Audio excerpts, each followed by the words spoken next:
And hello, everyone. We are back. We're back. Today is a Valentine's Day, and very special day for a lot of you. And a lot of people associate Valentine's Day with this special love that we want.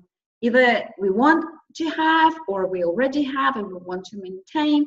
And we want to always know a little bit more of how to keep that love and that spice in relationships together. That is why we prepared something special for you today.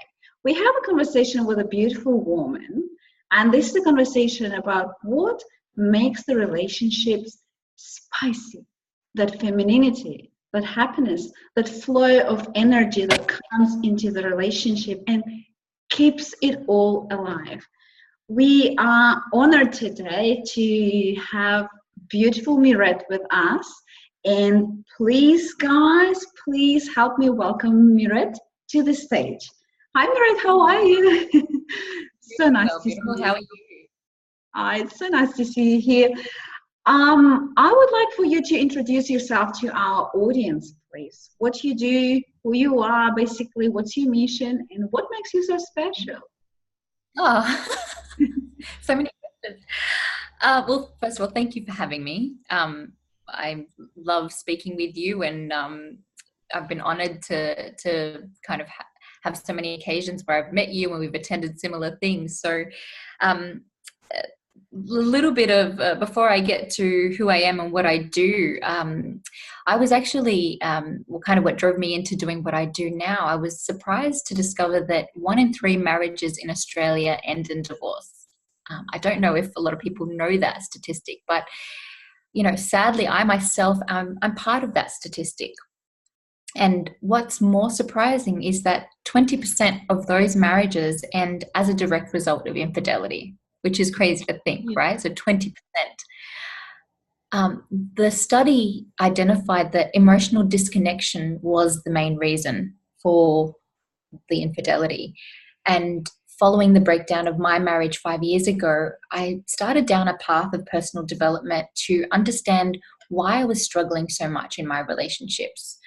And, that windy and sometimes very, very painful path of personal development, you would know, really led me to what I do today. And what I do is I work with women who are experiencing challenges in their relationships, specifically around the areas of infidelity and marriage breakdown. Through my journey, through everything that I've been through, learning about the beliefs and the subsequent behaviors that are driven by the forces that drive us, things that are subconscious, things that we aren't aware of. I realized that I was, and I know many people are, facing a battle that we're just not well equipped to handle. So I work with people right now to help them, arm them with the right knowledge and arm them with the information and understanding so that they're able to have fulfilling relationships, and more importantly, that they can understand themselves better so they feel more in control of themselves and understand that they, can really build that unshakable emotional resilience. Unshakable emotional resilience. I love how you structure it in a sentence. Yeah. So, and my relationship was rocked. My current relationship was rocked by a huge problem. And my first instinct was to run away. That was my pattern. I'd done that in every relationship that I'd ever had, not just in my marriage, but every relationship from when I was 20 years old. This time when this bomb hit me, my financial situation that I was in, not to mention the 12-month lease that I had and the work contract that I wasn't able to break, it forced me to stay, and it broke that pattern of running away. This time I just couldn't run. It's like, thank God you were in a little bit of a struggle. Well, I can say that now, but at the time it was horrible. And, the pain that was caused by having to stay and break that pattern, that pain gave way to a deeper level of myself that I didn't know was there. I was able to sort of I had to stay in it, had to sit with it, and it uncovered things that I never knew about myself. And so, roundabout way to get to your question, my mission is to help women and men avoid the pain that I experienced as a result of the things that were going on inside me that I had no awareness of. So I think that answered the question. It was like a very profound description of why you do what you do and why you don't do what you used to do anymore, and how the knowledge and things that you do allowed you to show up differently and allowed your partner to show up differently, right, in a different light. Would, by any chance, would a part of who you are today be related to you being a true woman in your core?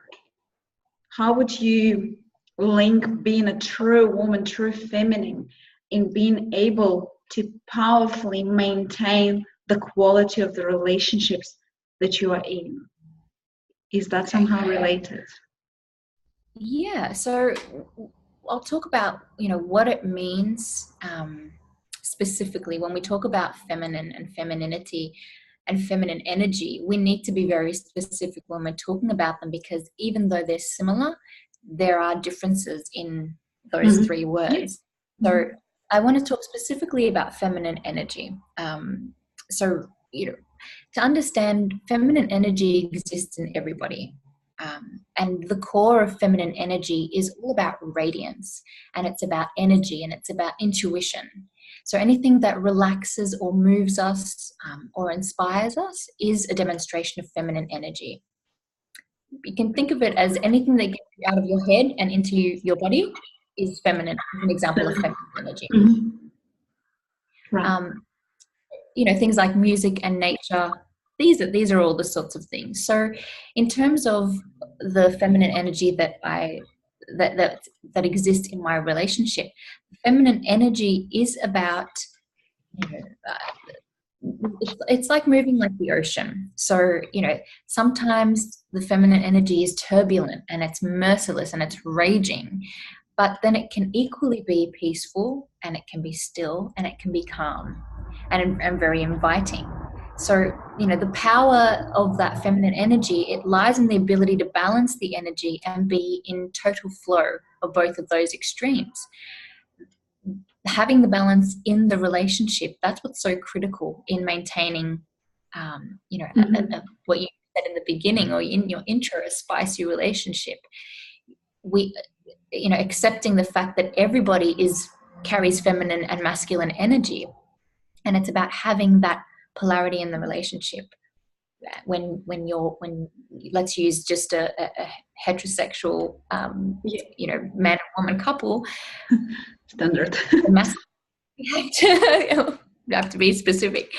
The masculine, when he demonstrates his masculinity, it allows us to be in our feminine. And when we're in our feminine, it actually also allows that masculine to really rise into his true masculine. Right. So what specifically does femininity mean, like, to you personally?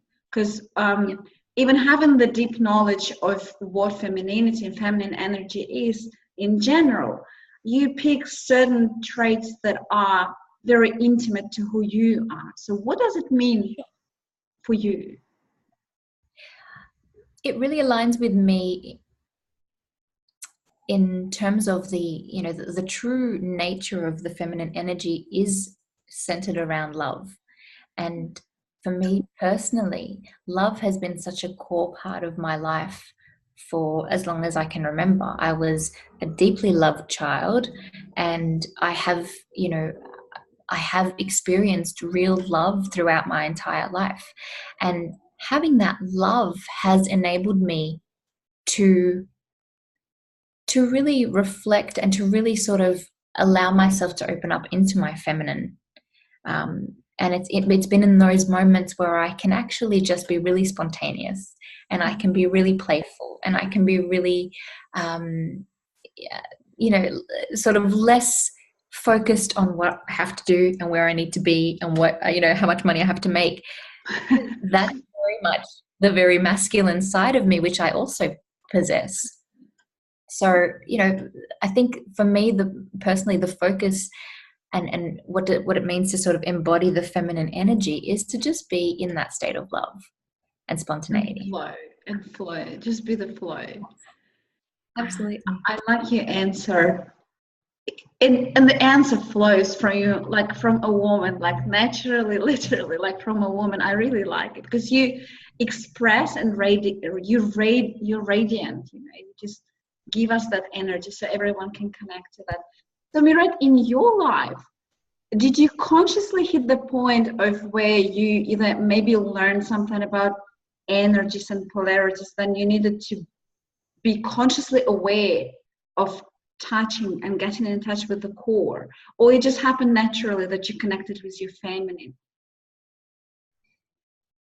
That's a really good question. I was a very, very feminine child.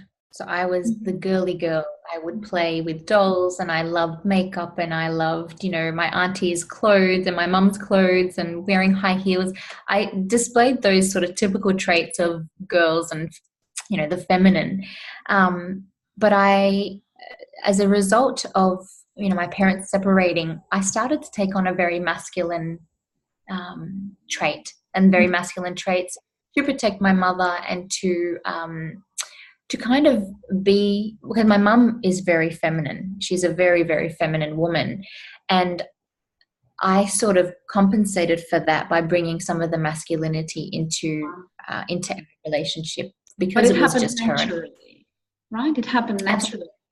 Absolutely. And it was adapting to my environment. And that's I think what we tend to forget is that we are a result of our environment. And I truly believe that. So even though I had this very natural feminine core, I was very, very good at exhibiting very masculine energy and masculine traits. So I would fix the cars, I would mow the lawns, I would things that were broken around the house, and became quite competent in those masculine, sort of typical masculine roles or abilities. So much so that going into my relationships, I would tap into the feminine to attract the men. And once I was in that relationship and comfortable, then my masculine energy would start to kind of take over. And I discovered very quickly that was a surefire recipe for disaster in my relationship. So the probably only a very few years ago, I realized that I was exhibiting a lot of those sort of masculine traits in my relationships, at work, in my corporate job, which I was in for, I was in the corporate world for 15 years. And I noticed how powerful that was and how well I adjusted to wearing that mask, when really at my true core, I was very feminine. And that misalignment caused a lot of suffering in me. And then because you were suffering and you sort of sensed the misalignment, as you call it, did that push you into or maybe into self-discovery, where you discovered this other, like true, not the mask of your feminine mask? Was that a conscious choice, or it also just sort of happened naturally for you to tap into your full femininity? Well, to be honest with you, I can't say that I was consciously aware of this feminine and masculine imbalance that was going on. It was only through my personal development journey that I sort of started to understand it and go into it and really dive into that whole space. The energy itself was very natural to me, and it was very easy to identify. However, I didn't realize what was happening in my life as a result of that imbalance. So I think it was definitely a conscious choice to start to identify and say, oh, okay, I'm creating these problems in my life because I'm out of balance. It totally makes sense. Yeah. Good. I'm glad that you got to the point in your life where you started to open up and somebody started to knock your consciousness to, like, there's something else to this life and you are this special person on a mission. So how do we get you there? Beautiful. Mirette, would you have any specific tips for women, for men and women who are conscious about the polarity, feminine energy, masculine energy, and for all those who want to sort of give themselves a little bit more opportunity to tap into femininity? Are there any tips of how to connect with your feminine core? Is there anything specific that we can do? Absolutely. And I'll give you I'll ask you a question actually. Can you think of a time perhaps when you've had a fight with your partner and you've decided to just go for a walk or go into nature? Has that ever happened to you? Absolutely. It's like, leave me alone. And what tends to happen when you go into nature? What's the first thing that happens to you in the being angry? You become sort of disconnected from everything else, and you connect to a completely different source of energy where, wow, like powerful, right? The flow, you just go with the wind. Sort of. That's the perfect example, and that's exactly what happens, what we do when we want to tap into that feminine source or that feminine energy source. Nature is a feminine energy. So whenever we go out into nature, so I've had a fight with Nathan, or I'm angry about something, just going out into nature and being with nature makes all of your problems seem very insignificant. And it actually energizes you and revitalizes you with that feminine radiance. So, a lot of the times when I'm working with a couple and they tell me that they're frustrated and they're angry, I tell them to drive to a national park or drive to a beautiful park somewhere and just go and sit together or go for a walk in nature. And it very quickly changes the dynamic in the relationship because you're tapping straight into that beautiful feminine energy source, and your problems become very insignificant very quickly. So that's probably my number one. It's cheap and easy, right? Like it's easy to do. Absolutely. Or go for a swim. Another way to do it. Go for a swim, yeah. Any sort of attachment with the outside world.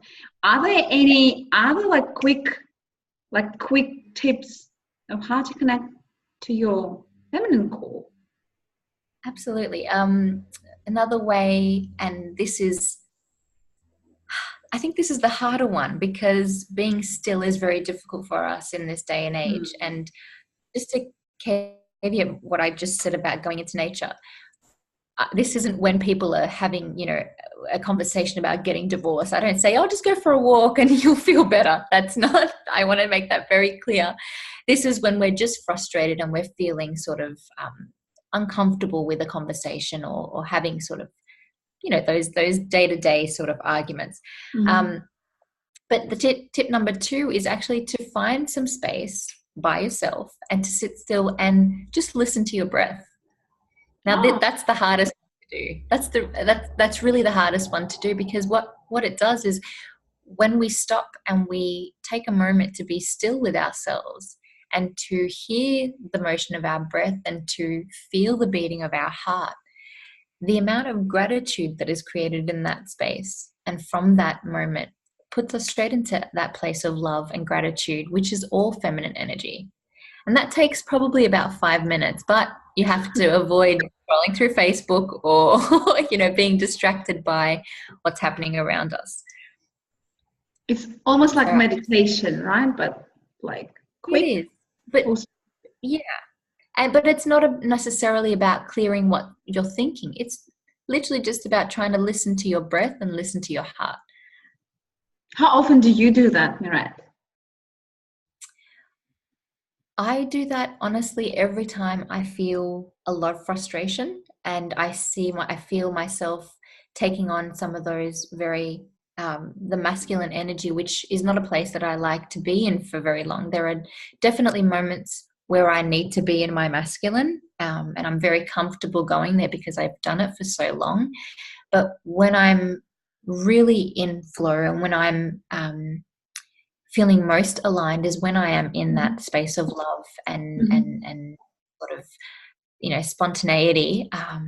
And it's when I'm trying to do, when I'm really focused on the outcome for something, which is, part of the masculine is to be very mission driven, very purpose driven. They need to be working towards something. They need to have a goal.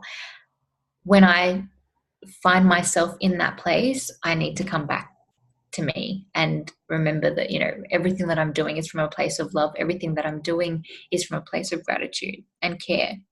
So I do that pretty often because I'm very quick to switch into my masculine, I can tell you. I'm glad that you are able to consciously understand where you are and where you want to be and the reasons why, right? Because this is what shapes the whole life of yours, basically, of knowing who you are and knowing where you need to be at a particular moment, and that you've already trained your brain and your body to go by your direction, like you said. Absolutely, Hannah. It does take a lot of practice. This isn't something that happened to me, as soon as I read a book or as soon as I found out about it, I was able to pick my fingers and, and know this. It's taken years of practice. It's taken many, many years of practice. I have never tried that technique. I may give it a go.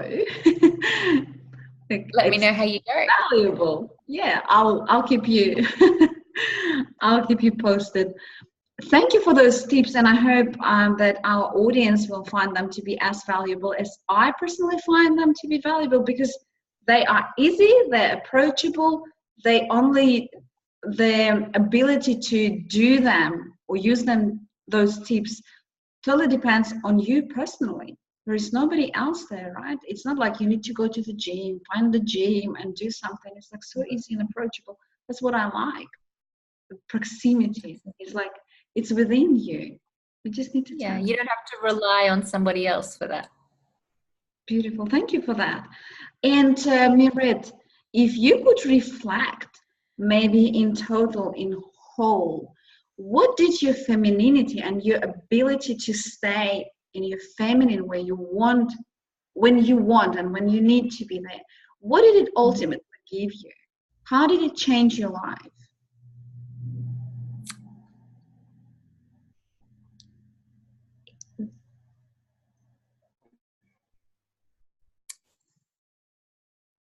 That's a good question. It's a great question, and I'm trying to respond in the most appropriate way to answer that beautiful question. Having that ability to really be myself, which is, like I said, I was a very feminine little girl, and I loved being able to play and be spontaneous and, not have the worries that we have as adults. Being able to tap back into that force and that energy has opened me up to a lot of opportunities, and the ability to connect better with people. So, I became very guarded, and a lot of the times that I was going into that masculine energy was for protection. And that's not coming from a place of love, that's coming from a place of fear. So being able to sort of truly be myself, and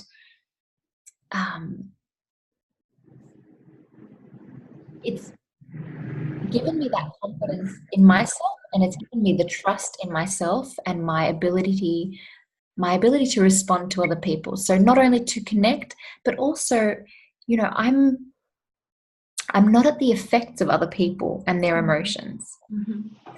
I can actually choose my response and trust myself that if I'm having an emotional reaction to somebody, that it's okay to feel that way, but my response isn't going to be one from a place of anger or fear. It's a very sort of it's a conscious choice that I'm making. And having that, again, it's going back to that emotional resilience, being so connected to myself and understanding myself, I'm not reacting emotionally to other people. And it's given me that beautiful resilience, or, at least I'm getting better at it. Okay. Emotional intelligence, right?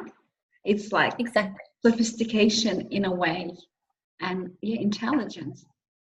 What a profound answer. I really liked how you reflected on it and gave a specific example so people can maybe fully understand what does it mean to be truly who you are. Because then you consciously choose, you can control what things to think, what emotions to feel, how to respond, and ultimately less fights, less crime, less dramas, right? Less of everything that is not serving you. Absolutely. Because a lot of these times, like I said, we're responding to pain and trauma and wounds that we don't realize are even there. So you could be triggered by something and you don't know why you're having this crazy emotional reaction to it, but there is something there, and understanding what it is so that you can clear that pain is so critical, because then you can avoid the arguments. You can avoid the feeling hurt by people. I'm still a very sensitive person, and I'm definitely more intuitive now than I was before, but that comes with the trust and confidence of knowing myself. I really like your And response.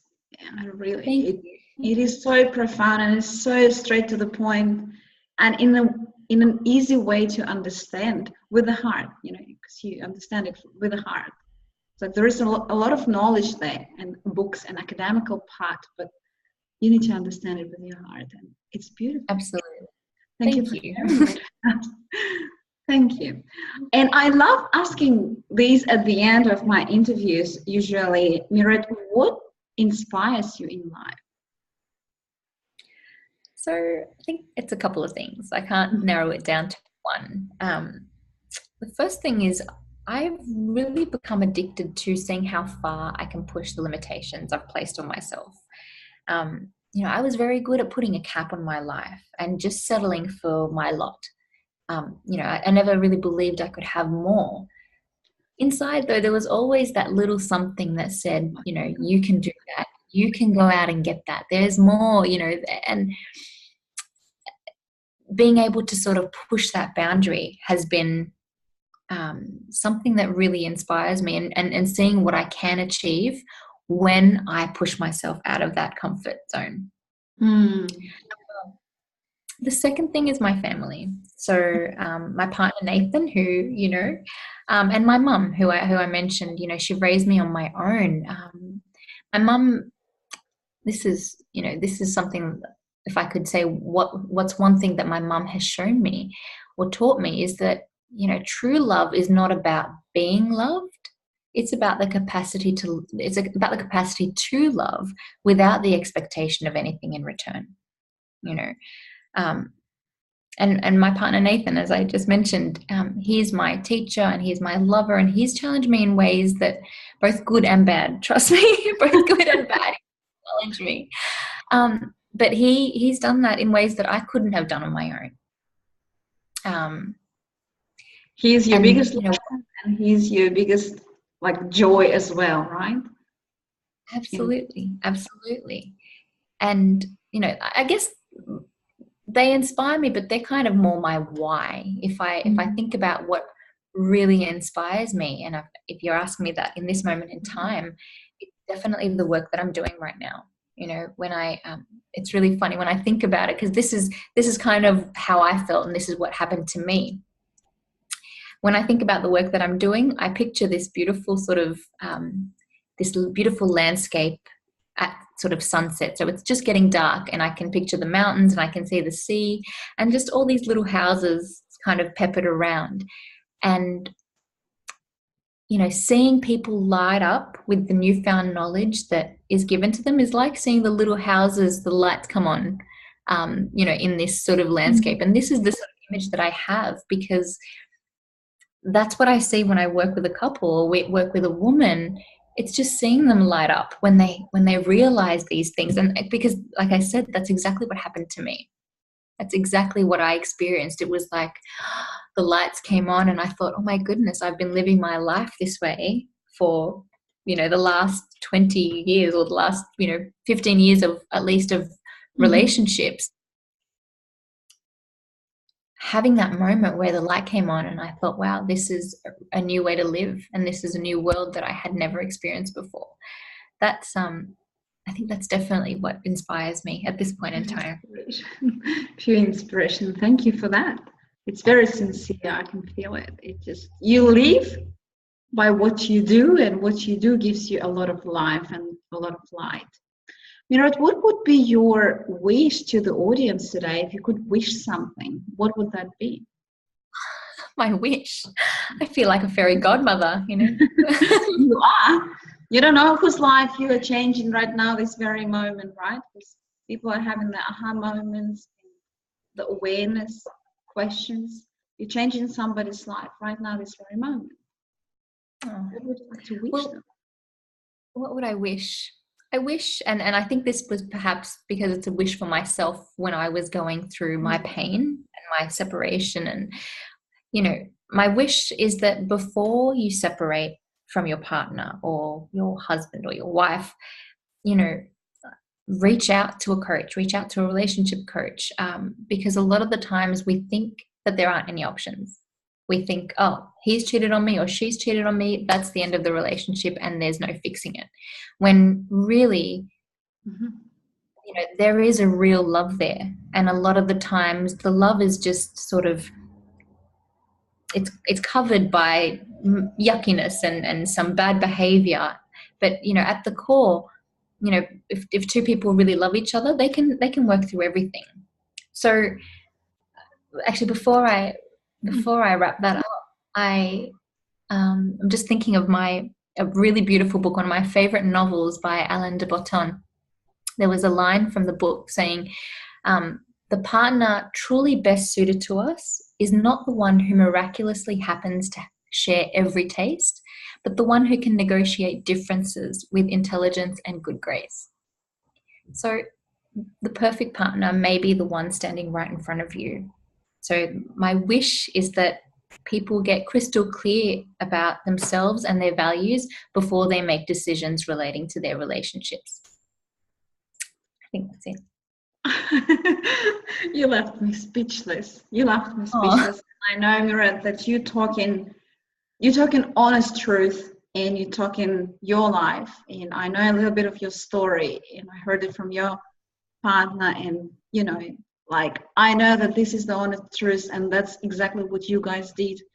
And it led you ultimately to this happiness and beautiful relationship and the beautiful mission that you both are on, because you're teaching by your own example and you're creating miracles by just being who you truly are. But if you didn't have the chance to tap into your honesty, into your core, where would you be in life, right? You don't know. You'd be driven by somebody else, by somebody else's ambitions, by somebody else's dreams. You'd be full of resentment, maybe anger, pain, frustration. And you were given this chance to get the freedom of simply being who you are and tapping into the uncertainty, and maybe at times not having that financial support that you would get from a corporate job, right? A good corporate job gives you a lot of certainty, but puts you in a box. But you have all the freedom in all the world.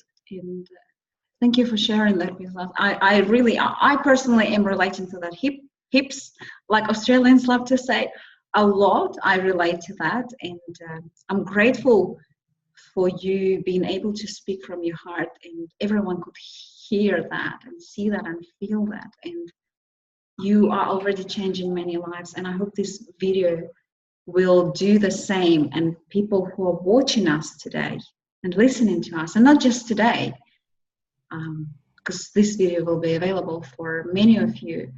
Reach out, think, ask questions, reach out. We are all here to support, to maybe push you a little bit into the course where you're meant to be. And very often we don't know what we don't know. You can't go somewhere where you don't know. Like, you can, but you'd rather not to. Reach out. Mirette, thank you so much for your beauty today, for your beautiful heart, for your beautiful knowledge, and for your generosity, because you generously shared something that is your life. This is what you do. This is who you are. And I'm glad that I had the opportunity. I'm happy that I have an opportunity to know you in person, to have met you in person, to attend your seminars, and we were in Tony Robbins, right? We were there in Tony Robbins event together, and I'm grateful that I know your husband, your partner, and I am sort of a part of the whole movement, and I'm able to follow you guys.